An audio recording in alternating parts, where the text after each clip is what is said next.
Hello, Blogging Heads Nation. I am Daniel Drezner. I'm a professor of international politics at the Fletcher School of Law and Diplomacy, and I am also the author of Theories of International Politics and Zombies, a perfect gift one day after Halloween to buy for your loved ones. I'm Heather Hurlburt, the Executive Director of the National Security Network, and coming down off the kind of candy hangover that you might expect from going out with a 7-year-old dressed as an M&M. Oh, God, that would have been some serious candy haulage there. Yes, and there will be a prize for the worst Halloween metaphor employed during this blogging. Oh, this is good. This will replace the bad zombie puns from my book. But I'll offer my secret Halloween confession. This just shows how much of a bastard I am as a parent. When my kids were much younger, like about 5 years old, and they would go trick-or-treating, when they would come back and we would organize the candy, because that's what Drezners do. We organize the candy after we... I hear a euphemism behind that. Well, I would explain that right? there, you know how you get the bite-sized candy, but then occasionally, some old school households will still give you the full Milky Way bar. I explained that was grown-up candy, and it was just too much candy for the kids to eat. So we would set aside the grown-up candy, and they bought that for a while, but now they've wised up to me.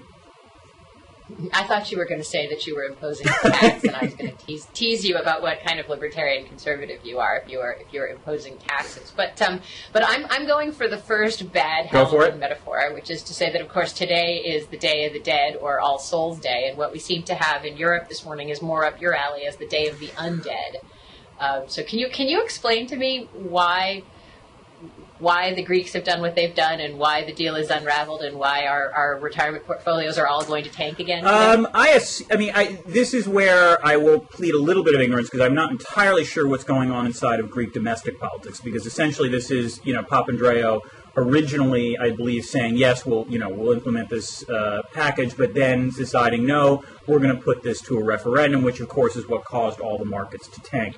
I have to assume that, in some ways this is what you've seen a lot of European politicians do, which is, on the one hand, they're being asked to implement incredibly unpopular policies. And it used to be the case, 10 years ago when the European countries were trying to create the euro, the promise of the euro seemed great enough so that a lot of countries, particularly in the southern Mediterranean, actually implemented, relatively speaking, forms of austerity as a way to get their budget deficit as a percentage of GDP in line. And they were able to say, we're doing this for to join the euro. And I think the problem is that lever is no longer terribly politically powerful. And so as a result, Papandreou, I think, is looking for some other kind of political insulation. And as a result, he's got to do this referendum. Although, I'll be honest, I'm not entirely sure how he's going to get that insulation, because it requires him to actually even more vigorously make the argument. The only thing I can posit is that he really thinks the social fabric of Greece is under that much threat that it requires everyone to own up to this particular problem. I think the larger issue is that really this is just round 37 of what I call Euro goggles. And I blogged about this for Foreign Policy, but we've seen this play out now, every 3 months for the last 2 years, which is essentially, the European countries are moving towards crisis. The southern Mediterranean countries are experiencing, higher and higher, either market pressures or increasing debt to GDP ratios.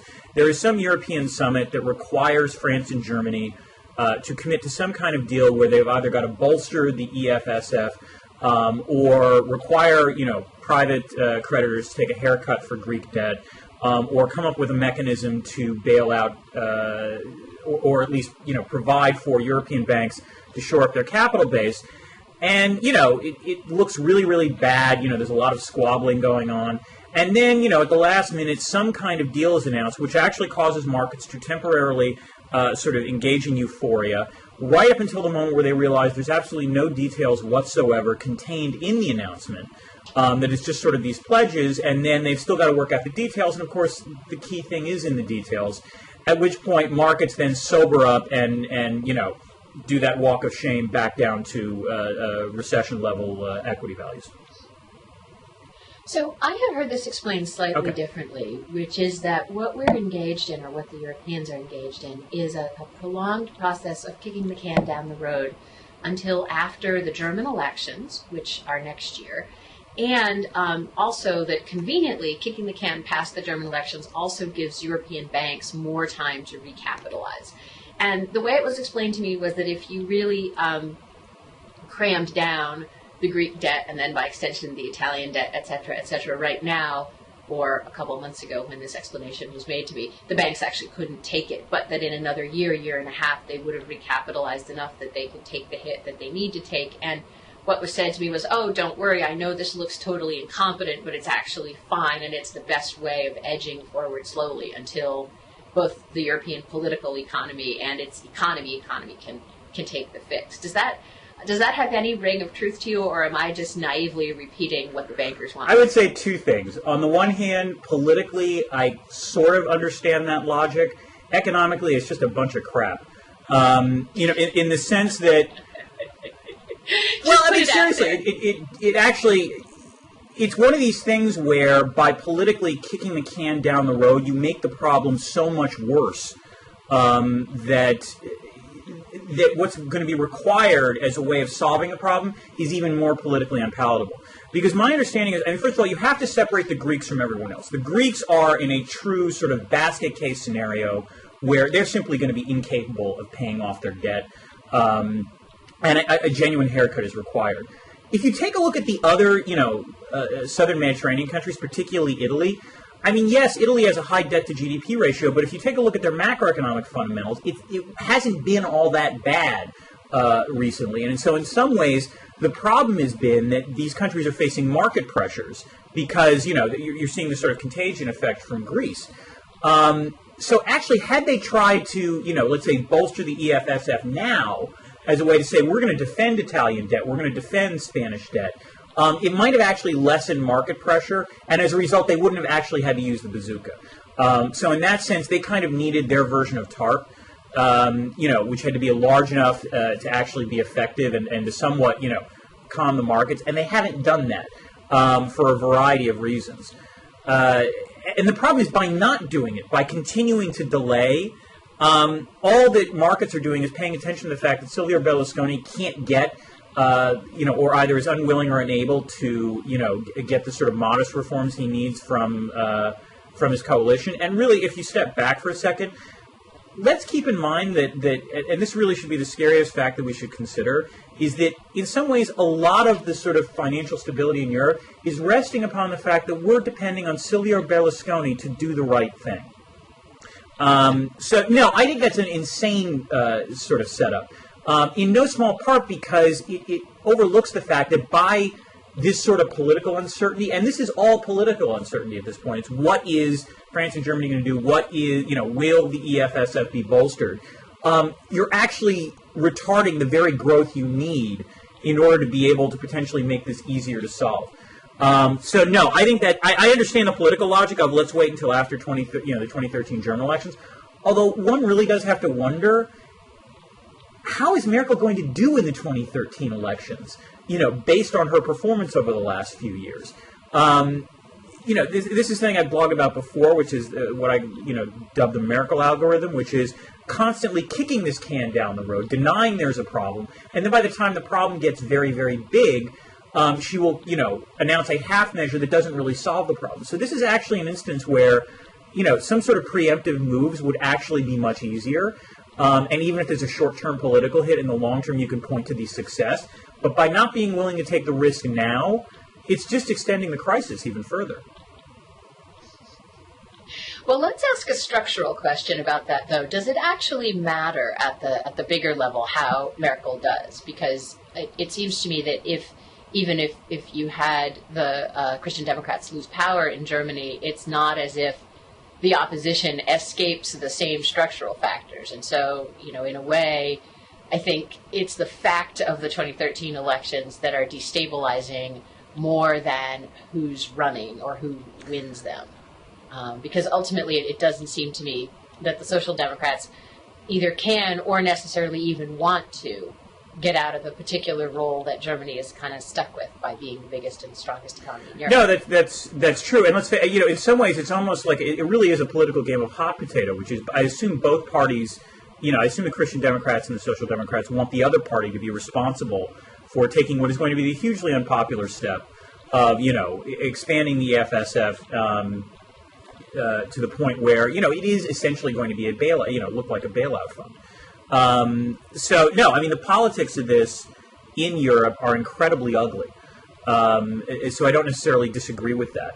And, what's interesting, I'm teaching a course on statecraft here at Fletcher, and one of the assignments they had to do was write an op-ed, sort of on a particular policy issue. And that essential tool of statecraft, the op-ed. Well, not all of these people are going to be diplomats. Some of them might want to influence foreign policy through indirect means.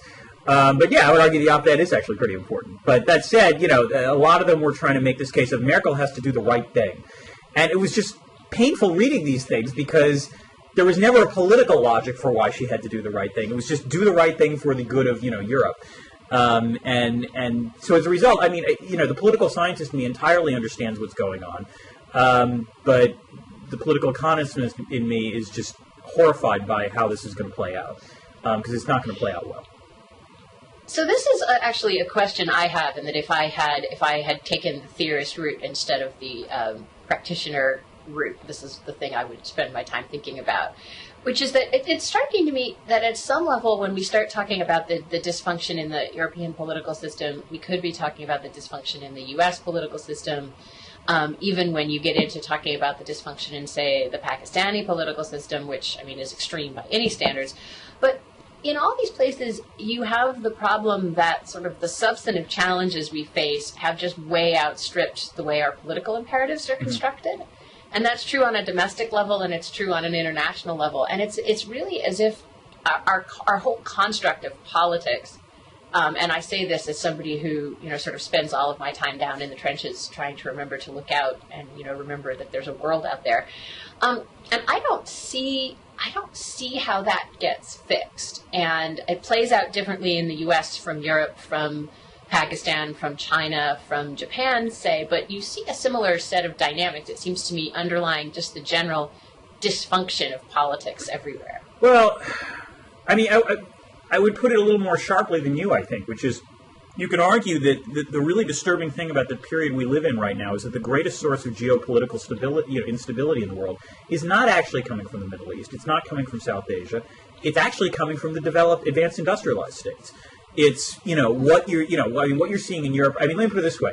This is not to say that obviously there's a fair amount of instability in those other regions, but those instabilities don't necessarily have broad, global economic effects. Instability in Europe or the United States, that actually does.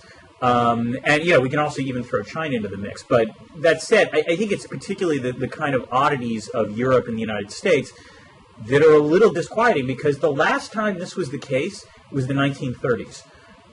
And so that's not a press. I went there. I did. I went there. And so, I really hope that obviously doesn't, I think there are limits to that analogy, to be fair, and I don't think we're necessarily there yet. But, if there's another dip, then that's going to be a source of concern.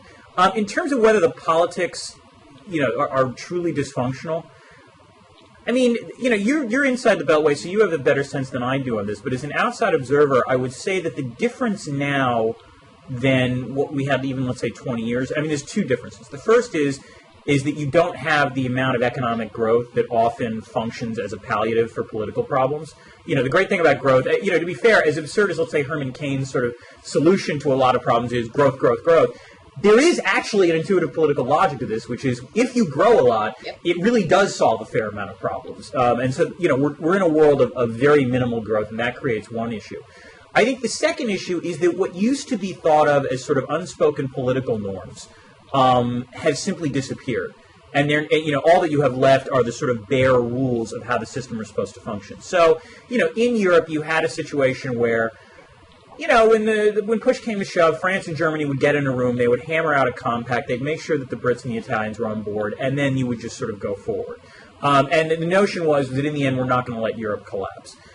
Similarly, within the United States, there were certain norms like the notion that you're not going to hold the debt ceiling hostage to other political, demands. That in the end we have to be the grown-ups in the room, and so in the end, those sort of pro forma things will be done, and you'll actually contest domestic politics on what are substantive policy grounds. And I think those things have been swept by the wayside. And as a result, the new, what we're dealing with now is a system that does occasionally accomplish something, but the transaction costs of doing so are just so much higher that a lot is sort of falling by the wayside. So speaking of which, that actually seems like a perfect segue into the Middle East for a moment. And you have here sort of the geopolitics version of the butterfly flapping its wings in the Amazon.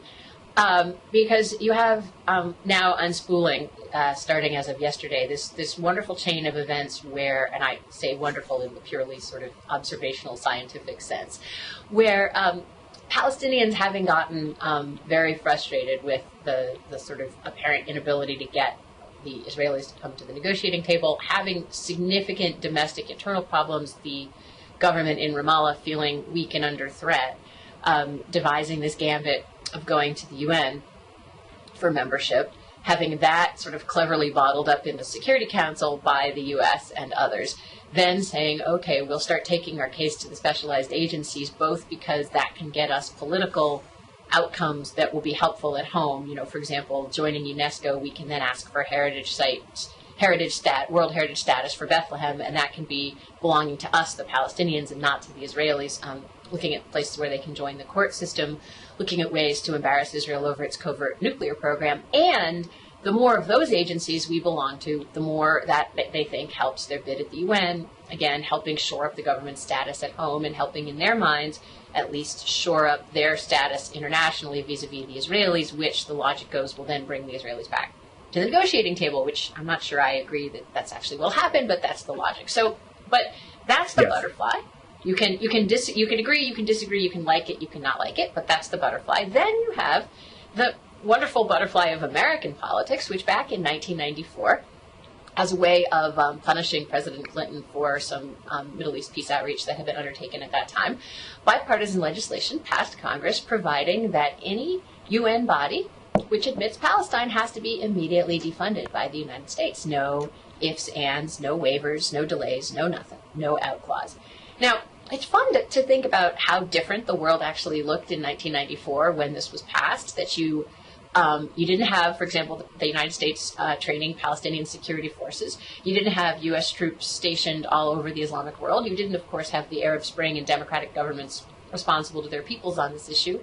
But the other thing that you didn't have, and you could actually, Dan, probably give me numbers on this, is the extent of U.S. private sector globalization was also much smaller than it is now. So you didn't have the degree to which American business, or business that we used to think of as American, completely dependent on the bare bones of international norm and practice. So now, the butterfly flapping its wings is if the Palestinians join the World Intellectual Property Organization, the U.S. has to pull out, which means that the protection that patents taken out in the U.S. has worldwide goes away.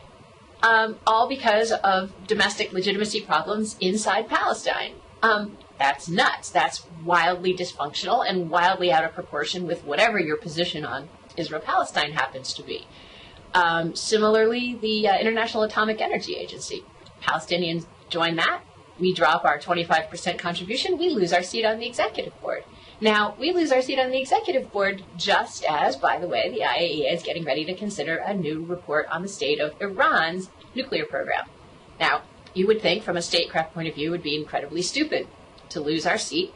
And you would think, by the way, that our ally Israel, which sees Iran as an existential threat and Iran's nuclear program as an existential threat, would be particularly concerned to have us on the executive board at such a time. And so the best thing we could do to be supportive of our ally Israel would be to make damn sure we didn't get thrown off the board of the IAEA. But our inflexible domestic politics, you can't, it's very hard to imagine Congress reversing this law and giving the administration some flexibility. So here we have, these butterflies creating just a complete, I have a piece up on the New Republic this morning about this, sort of comparing it to the disastrous, ugly loss for the Washington Redskins last weekend. They got shut out. Oh, they did? I'm so sorry about that, Heather. Well, I have to say, I'm not a Redskins fan, so there's a certain amount of schadenfreude about I'm a New York Giants fan, so this is where, Oh, man, that was really painful, too, because I'm a hopeless sucker for the really, really bad teams, and so I was kind of rooting for the Dolphins to win that one. Yeah. But yeah, I'm a hopeless sucker for the underdog. That's just something you got to know about me. But anyway, so here is this defeat, which is largely self-inflicted, really, really brutal to watch, and presages even more bad things for the future as the world looks at us and says, wait a minute, you have the biggest economy in the world, the biggest military in the world, and you can't get out of your own way to pursue your own strategic interest? Well, okay, a few things. No, that was a good rant. I got to say, I got to applaud you on that. I mean, let me first say that I'm shocked that Congress, by mandating something in terms of foreign policy, has really stepped into it. I mean, wow, Congress has never done that before. Actually, the thing this reminds me of was when India and Pakistan both conducted nuclear tests in the late 90s. That triggered an automatic set of sanctions on both countries. And eventually, I will say, did require Congress to have to reverse course on it, because eventually the U.S. sort of recognized, look, this is undercutting our strategic interests. So, that maybe offers the hope that Congress would reverse this. On the other hand, as you say, the domestic politics of dealing with India and Pakistan are radically different from the domestic politics of dealing with Israel. That said, I think the only way this happens is if you have Israel and AIPAC decide, whoa, wait a minute, what's about to happen here if, Palestine gets recognized by a whole bunch of these places? I would hold out some hope for the possibility that Congress has to reverse course on this, even though it would be humiliating and, but then again, really, is that anything new for Congress? Well, there's a structural question there, actually, because the other force that didn't apply so much in the India-Pakistan, although actually the India-Pakistan case, you had some pretty angry defense contractors, if you'll recall, is that, as I said, American business is now very implicated. But the crazy thing that you have, and you see this if you have occasion to have dealings with the Chamber of Commerce, is that the international side of the Chamber, actually has many of the same goals that I have as a sort of, how do I want to describe myself? Kenyan socialist? As a liberal internationalist. Okay, yeah.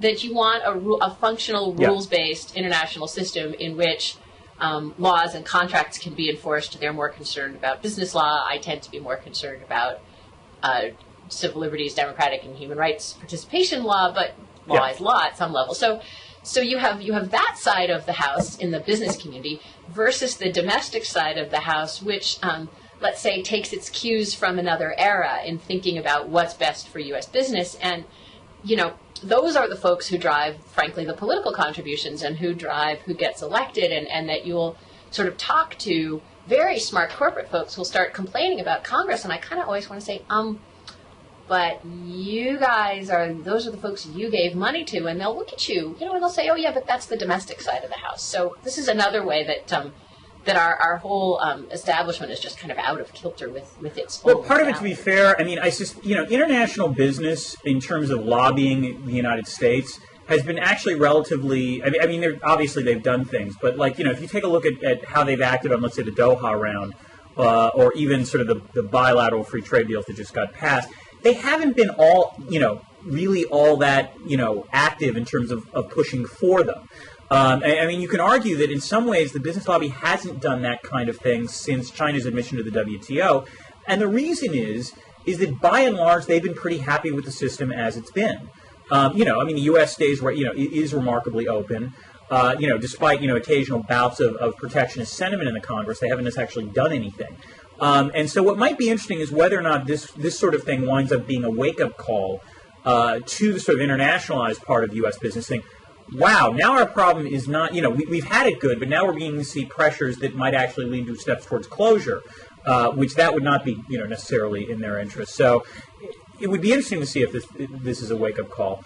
The other thing, though, is to be fair, what is the likelihood of Palestine actually getting membership in some of these organizations? UNESCO is one thing, but, the IAEA or WIPO might be something else. Well, actually, funny you ask. I had occasion to look into this yesterday, and the beautiful thing of WIPO is that the conditions for joining WIPO are that you have to belong to one of the UN specialized agencies. Oh. So now that they belong to UNESCO, they can join WIPO. Okay. And the IAEA is a bit more complicated, But there are, I think, international political reasons around which, if the Palestinians decided they wanted to do that, you could imagine a lot of countries thinking that would be a really great idea for a number of reasons. So I hope we don't see that, because I think it politicizes. There's a lot of unpoliticized cooperation at the IAEA around not just nuclear weapons, but also nuclear power, and I would really, really hate to see that get politicized, but you have to. In some ways, this goes to this goes back to the domestic politics question you talked about, which is, on the one hand, you can go to Ramallah and say, okay, you've managed to find a very, very, interesting lever. What can be done to, prevent you from actually exercising it? But then you start to wonder, is there anything that would prevent them from starting to exercise it? Because if you take a look at, Abbas's position, it's not a great one. And so, is there a point at which he's just going to go for the political symbolism, period? Because that, in his mind, is the only way he can retain political legitimacy, given, how the Israel-Palestinian process has played out over the last 3 years. Well, actually, that's funny. I thought you were going to take that in a slightly different direction, and this is a point you made in your latest ongoing beef with Steve Walt, which I really liked, which is, of course, the U.S. isn't the only one that has domestic politics. I mean, you could argue that that Netanyahu feels very constrained. Whether he is truly as constrained as he feels that it is a sort of a question between him and God, but feels very constrained by the right wing of his coalition government, which is certainly even less interested in negotiating seriously with Palestinians than he is. So you do have this situation where the U.S., the Israelis, and the Palestinians all have domestic political constraints that are pretty damn close to crippling. And then the question, again, arises of, in this era where everybody's domestic constituencies are more empowered than they were in the past. And by the way, lest people forget, one of the other dynamics here is that the Palestinian citizenry is ready to have its Arab Spring, too. And is sort of looking at its government as part of the problem, which ought to be something that people in the West would be jumping up and down and hooting and hollering for joy about. But there isn't the scope to be, there doesn't seem to be the scope anywhere for a constructive response. No, and of course the great irony is that at this point I think Hamas is actually much less popular in Gaza as a result of having a rule, and I assume Fatah is extremely, is much less popular in the West Bank. It is domestic politics all over. Although, as you pointed out, I've been having a running debate with Steve Walt over, sort of evaluating Obama's foreign policy record / legacy, however you want to see it. And, I will say, though, that on Israel-Palestine, I do think he deserved, Obama did commit a couple of serious blunders. Now, they weren't entirely of his own making. As you point out, the domestic politics in both Palestine and Israel are pretty severe as well. But some of the initial negotiating positions that he sort of adopted, can't you argue they put Palestine into a bind? The notion of you can't go back to talks unless there's a freeze on housing settlements? Yeah, in retrospect, I don't think anybody thinks that the way that the settlements piece was handled advanced. Right, and no, it actually made things worse because it actually forced the Palestinians to toughen up a position that they were actually prepared to, not necessarily going forward. And this actually, and this is an interesting segue of itself, this, by the way, is the one valid criticism I've seen made by the GOP foreign candidates for president against President Obama. I mean, when you talk about the foreign policy criticisms levied by the GOP 2012 candidates, the one country they managed to talk about seems to be Israel. Beyond that, there's not a whole hell of a lot of actual concrete conversations about foreign policy. Well, a point that I think people should, that oftentimes foreign policy practitioners don't recognize, is that within American conservative politics, Christian Zionists are now at least as important, and probably, especially in a primary context, more important than the American Jewish community. Particularly in the GOP there's side. Some kind of reflexive assumptions about who's being played to, and actually who's being played to is Christian Zionists. So that is one point. And then, I mean, sort of moving to the larger question of the 2012 field, it's just the incredible vanishing GOP foreign policy establishment. In that, on the one hand, all the folks that I knew, during my first years in Washington when George H.W. Bush was in power, and similarly some of the people who sort of hung on hopefully and in the second term of George W. Bush, are either sitting this one out or are sort of forlornly hanging out with John Huntsman, hoping for lightning to strike. And that you have, this fascinating thing that has happened where you really have a lot of classic neoconservatives and Bush first-term retreads who have populated the various campaigns, so that for all that, there was all this talk of the Tea Party, you actually have a very neocon field of foreign policy advisors. And then sprinkled on top of that, I actually heard a Republican pollster go on the radio last week and say, look, Republicans need to stop going after Obama on national security. It's not going to work. He killed bin Laden. He killed al-Awlaki. He killed Gaddafi. So, pity the conservatives who actually have kind of had their sort of core talking points pulled out from under them. And you see the core argument that they want to levy is weak and doesn't love his allies. And then you come back and say, oh, did I mention that he killed Osama bin Laden? And, then you sort of need to switch back to talking about the economy. So you're going to see, I think, Israel because of the primary. You're also going to see Iran, although there again, there's not really a coherent alternative that doesn't involve starting a third land war, which doesn't seem like a winning plank for anybody. And then, they're a little bit stuck. And the bizarre thing about this, and I promised I would issue an apology, so I am now going to issue an apology to the Blogging Heads community for all the times that I have ever said to any of you individually or on the screen that American politics really needed to pay more attention to foreign policy. Because there are going to be not one, but two national security debates among the GOP presidential contenders on November 12th and November 15th. And I feel that I may bear some small share of responsibility for that, and I want to apologize. Well, I would say a few things here. First, I guess I have to apologize as well because I've been having a lot of. Well, actually, you know what? I'm not going to apologize. I would like to thank the class of presidential candidates for the 2012 nomination for the GOP because, dear God, the amount of blog fodder they have produced on foreign policy alone is just massive. I mean, seriously, Herman Cain, keep running. You're doing a fantastic job on foreign policy. Keep cracking those jokes because let me tell you, the folks love them. And really, my blog hits go through the roof. So thank you so much for that. Okay, back to seriousness. This is embarrassing. There's just no other way to put it. I actually think your characterization of the GOP field is overly generous because, in fact, most of the fact is you take a look at sort of the sprinkling of foreign policy advisors. Most of the ones who, you would trust have probably gone to work for Mitt Romney. And Mitt Romney has produced, at least a foreign policy document, which I know you guys at NSN have gone after hard. And I don't want to get into the particulars of it, but at least it's actually a foreign policy document, There's something you can read there. It's longer than 5 paragraphs.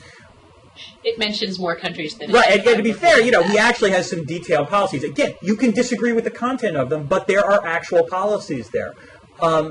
You take a look at the rest of the GOP field. I mean, again, I would say in defense, Ron Paul and John Huntsman have both articulated relatively clear foreign policy doctrines. But again, let's be blunt, they're not going to win, so it doesn't matter. If you take a look at the other candidates out there that are, potentially viable, Rick Perry or Herman Cain, it's just a fucking joke. There's just no other way to put it. I think you're being unfair to Rick Santorum. Am I being unfair to Rick Santorum? He's thought a lot about these issues, Dave. I detect sarcasm in your voice. Santorum's not, it... Oh my gosh, and Newt Gingrich, you're being wildly unfair to Newt Gingrich, the intellectual. I'm not even going to go to Gingrich. But seriously, the amount of, I think it was The Atlantic put up a list of sort of the great foreign policy disasters or misstatements or so forth made from this campaign. And it truly is gobsmacking the amount of idiocy that has been spouted by these people. Now, to be fair, I think the reason is, first of all, this, as you point, this isn't going to be a foreign policy election. It really isn't. The fact that there are 2 debates on it is going to be fascinating. And the other fact is that you and I and maybe 5 other people are going to be the only ones watching it. And I'm not sure about you. Well, I have to say there was a near mutiny at our staff meeting yesterday when I announced that some people would have to spend their Saturday night watching the Saturday night debate. I mean, I had to promise to have people over to my house and serve alcoholic beverages. And I want to assure that all my interns are okay, there we go. But, no, I mean, this is, I have to admit, a sort of impotent rage that I feel now at the candidates, because the conversation on foreign policy has been at such an unserious level that really you sort of wonder exactly, this is how bad it is. Joe Biden actually, talked about how there had to be a certain standard for foreign policy discourse to become president. This is Joe Biden saying this. Now, I know you like Joe Biden, but I mean, let's face it, the man has made more than his fair share of statements that he shouldn't have made in public. Right, but you also know that he knows where those countries are, even if his knowing where they are did consist of having plans to carve them up that weren't really recession. Potentially, but I mean, in some ways, this is actually there is in some ways. I will say this about Herman Cain, in particular. I mean, Cain's defense on this is always that I'm going to rely on experts and advice, and so I don't want to comment now. And to be fair, there are actually sometimes where I think that's appropriate. Like talking about the Iranian assassination plot of the Saudi ambassador, I think Justin Logan and Cato made this point that, he doesn't have all the evidence on that, and that, therefore I'm actually willing to give him a pass because, unless he has a full briefing, it's just sort of the bizarre thing where even, other foreign policy commentators don't know. But that said, the notion that he's somehow going to manage to sort of gear up and be able to take expert foreign policy advice, that actually requires that you know something to begin with. It's like, and as I said on the blog, it's like trying to learn calculus without knowing any algebra whatsoever. And none of these guys know any algebra. It really is truly scary. And I'm sorry, I'm on a rant here, but Jesus, it's just pathetic.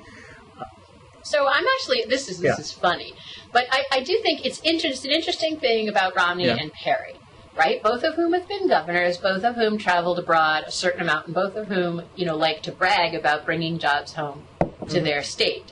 So at one level, I actually think either Romney or Perry on the sort of non-crazy cluster of issues, you'd get a pretty standard I don't want to use the word mercantilist because I don't mean it in its technical sense, but you'd get a pretty standard kind of American business-focused foreign policy. Sort of let's not take off business elites in other countries necessarily. I think Hamiltonian might be the best example. It's yeah, that might be a little too generous actually, but yes, I think they would have advisors who could guide them toward a Hamiltonian policy, but the craziness that is the modern conservative movement is that you'd have that basic instinct, which I'd be prepared to give them both credit for, sort of warring against this unfettered Jacksonianism, so if you wanted to go there, which all their advisors represent. And by the way, Romney's advisors don't even agree with each other. Romney's got this incoherent group of folks who don't agree on Afghanistan, who don't agree on Iran,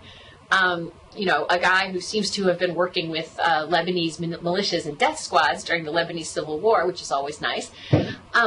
So, I would give them credit that their own life experiences would make them sort of Hamiltonians in a way that I might not agree with, but that I could imagine working with as a foreign policy professional. But the overlayer of what has become the conservative movement in America is so hostile to that I don't know how either on the campaign trail or in governing they could produce kind of a consistent Hamiltonian policy. I would say part of the problem we've got here is that we're in a situation where, and again, this is the best defense I can offer the GOP field, which is foreign policy is not going to matter in this election. It's not going to matter for two reasons. The first is, as you say, and it's been pointed out, the one thing the Obama administration has done is basically neutralize this issue. I think there was an NBC Wall Street Journal poll that showed, he's got a 61% favorability rating on foreign policy.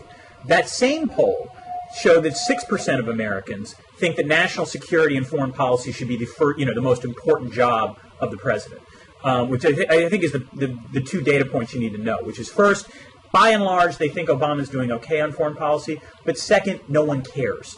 And so as a result, there's very little pressure on these candidates to actually kind of articulate any kind of foreign policy doctrine whatsoever. And in some ways, maybe this is a failing of the foreign policy community, because there's an extent to which, it's not clear to the American people the ways in which, expending blood and treasure abroad or negotiating treaties or things like WIPO actually do in the end affect American jobs.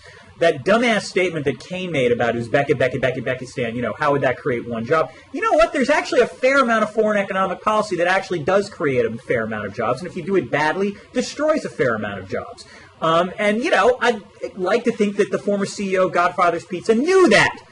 Sorry. So, two things. One is that I do think, and this is where I get into my sort of ranting, nonpartisan foreign policy professional hat, that just in general, our political class and our business class have totally failed to make the case to Americans what Americans know instinctively about how, you know, all the sort of gobbledygook about how we're all interconnected with the rest of the world, that we've all been kind of slinging around in uninteresting ways for the last 15 years. But we've really failed to integrate that into people's daily lives. And if anything, I think right now we're seeing a backing away from that. So that's one thing. And the other thing is, the more, you know, I'm stubborn, and I like to be kind of counterintuitive, and if you tell me things are impossible, I tend to run in that direction.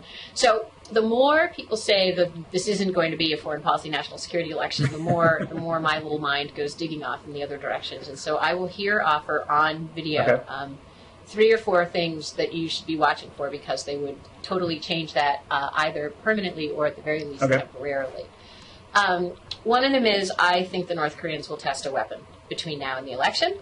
I think there are 2 times they will do it, either around the sort of when the caucuses and the primaries start, or, by the way, the nuclear security summit that was held in the U.S. a year and a half ago, it's being held in Seoul in March, with 40-some heads of state sitting less than 100 miles from the North Korean border. Now, if you were Kim Jong-il, what would you do? So that's one. Point 2 that people need to keep an eye out for, that I certainly am not focused on every day, is that Hugo Chavez is very ill. Hugo Chavez apparently has terminal cancer. I thought he was cancer-free. At least that's what he claimed. I'm sorry. Go ahead. And he always tells the truth, you know. I love it when you get all touchingly naive on me, Dan. That's going to be one of those little pull-up But Chavez, if Chavez dies, there's nobody to succeed him. It's very unclear how you would hold the Venezuelan state together. That has regional implications with respect to Colombia. It has implications with respect to the oil markets, and it'll start a frenzy of, why isn't the U.S. intervening to prop somebody up? Why do we hate our friends so much? Why were we so unprepared? And it'll excite the whole sort of latent Latin American discussion. So that's another one I'm watching with interest. Third is the possibility of something, either a terrorist attack happening in the U.S., which is less likely than it used to be, less likely to be big and catastrophic, but you can never entirely rule out. Or, and I think this gets worrisomely more and more likely the more we kick Iran, you know, a kind of Khobar Towers or Beirut Barracks attack somewhere in where we have troops stationed. And any of those, or, you know, then I think the last thing is sort of circling back to our initial topic. I mean, if I was going to say, you know, if you're asking, you know, I'll offer my examples of what, although, first of all, speaking of touchingly naive, I love that you think there's a latent Latin America discussion that's waiting to be happening, you know, in the American political system. Well, it is the fastest growing segment of our population. That's true. It is going to totally flip the voting demographics of large parts of the country someday. Yes, and there's that whole big illegal immigration problem. This is, I'm sorry, one more thing. Yeah. I love that the one time that, you know, the GOP field talks about, you know, foreign policy, it really is about illegal immigration. And none of them have said the sort of key point about this, which is illegal immigration has slowed to a trickle since 2008, because, gosh, it turns out that if you have a large financial crisis and your economy goes into recession, people don't want to come here because there are no jobs. So, you know, it's almost like, you know, if you want to really solve that problem, just keep, you know, having the economy go as it is, and you will solve the illegal immigration problem.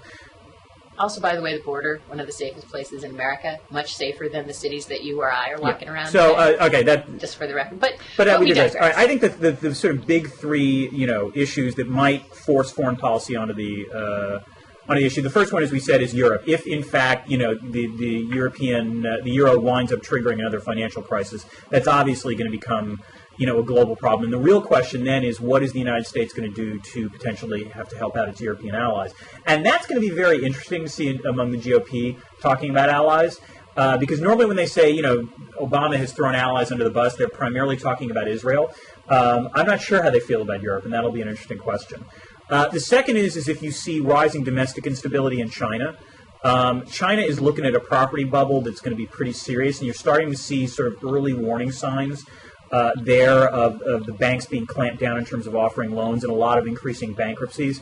China's non-performing loans as a percentage of GDP are pretty high. So if China actually, faces a serious downturn that leads to political instability, that would be an interesting conversation. And that actually, I think, is an important one because I think China, talking about policy towards China is actually something that matters. And the third one, I agree with you. I think it would be a terrorist attack if there's going to be one. I would assume it'll be in Iraq that happens as, the U.S. forces are getting out over the next couple of months. And that will, of course, crystallize a potential GOP criticism of Obama, which is how dare he actually accept the Bush administration's status of forces agreement and honor it. But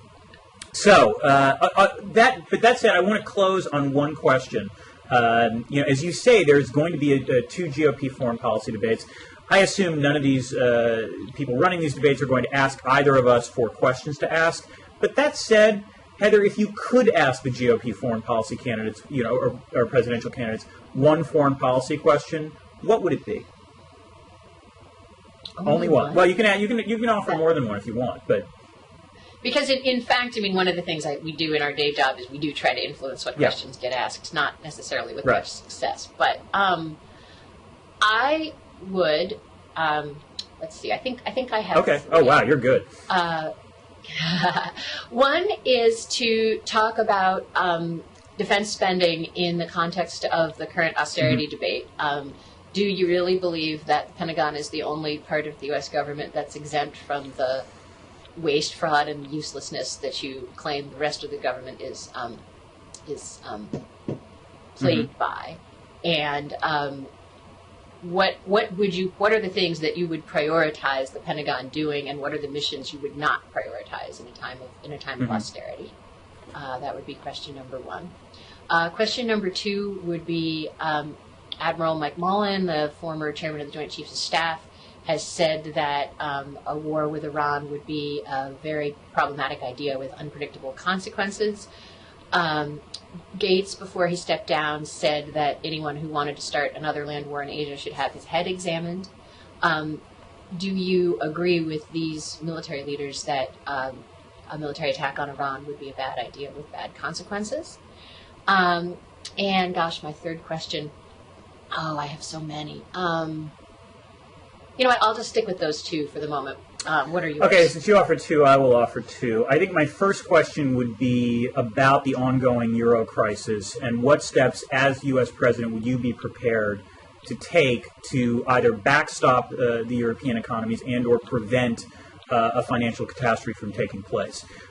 Because that would actually have to force them to go on the record to talk about whether or not something like TARP would be an issue or not. But that's not a terribly well thought out question. The question I really want to ask is the following. All of these candidates, with the exception of Ron Paul, have stressed that there should be no daylight between the United States and Israel on matters of foreign policy. So I would therefore like to know which of these candidates would pledge to release Jonathan Pollard, a spy, an Israeli spy that was captured and sentenced and is in. No. You can't explain who he is. Part of the test is seeing how many of the candidates know who he is. Basically, will you honor Israel's request to have Jonathan Pollard sent back to Israel? And if not, doesn't that indicate there is some daylight between you and Israel? Now, that brings up two more for me, which is similarly, all of you have said that on difficult questions such as Afghanistan, you would listen to the advice of the commanders in the field. Why are you so unwilling to listen to the advice of the commanders on the repeal of Don't Ask, Don't Tell? Why, Governor Romney, did you oppose the military brass on the ratification of the START Treaty? And then lastly, how do you reconcile the images of young people across the Arab world waving their Facebook and making signs in English and quoting from Martin Luther King with Newt Gingrich's statement that the Arab Spring is an anti-Christian spring? Okay, and with that, I think this has been, let's face it, some nice foreign policy rants, and it's been always enjoyable ranting, with you and not against you, Heather. Yes, and we will reconvene and we will see how we're doing. Oh yes, I think that's an excellent idea. We're going to suggest to Blogging Heads we should, after the two foreign policy debates, I think we'll need to do an after-action report, and I think liquor is going to have to be involved in that one. I haven't haven't done a late night blogging ahead since I did one with what's his name from the Weekly Standard in Denver at 2:00. Oh, really? Okay. Which was fairly surreal. That's good. I kind of like the idea of right after the 15th. Maybe we could do it. We'll have to talk about that. All right. Okay. Very good. Take care, Heather. Thanks, Dan.